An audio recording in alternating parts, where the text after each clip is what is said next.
4 number কি বলছে দেখো, সবাই অ্যান্সার করার চেষ্টা করো। 4 নাম্বার, 4 বছর আগে ক ও খ এর গড় বয়স ছিল 16 বছর।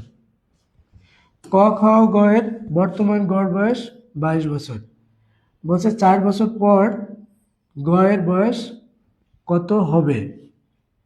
তাহলে আমরা এখানে কি দেখছি, আমরা এখানে দেখছি 4 বছর আগে ক ও খ এর গড় বয়স ছিল 16 বছর। তাহলে বলো তো বর্তমানে ক ও খ এর গড় বয়স কত। বর্তমানে ক ও খ এর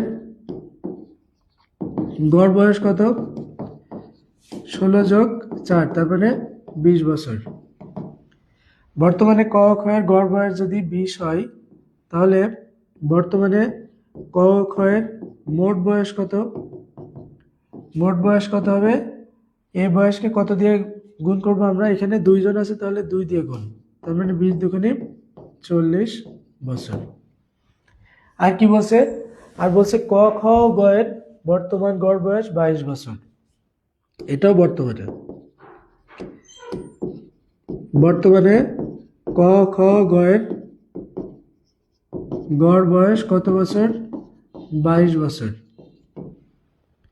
তাহলে বর্তমানে ক, খ, গ এর মোট বয়স কত হবে, 22 গুণ 3 সমান সমান কত, 66 বছর। তাহলে আমরা দেখছি এখানে ক, খ, গ এর মোট বয়স 66 বছর আর ক, খ এর মোট বয়স 40 বছর। তাহলে গ এর বয়স কত হবে, গ এর বর্তমান বয়স কত হবে, গ এর বর্তমান বয়স এই যে 66 থেকে 40 বাদ দিলেই হবে। তার মানে ক, খ, গ থেকে ক আর খ এর বয়স বাদ দিলেই গ এর বয়সটাই থাকে।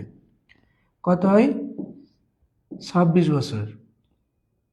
কত, 26 বছর। গ এর বর্তমান বয়স কত, 66 থেকে 40 বাদ দিলে কত, 6 আর 2 26 বছর। এখন কি চেয়েছে আমাদের, বলছে 4 বছর পরে গ এর বয়স কত হবে।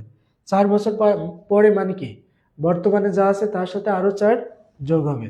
তাহলে 26-এর সাথে 4 যোগ করলে কত হয়, 30 বছর।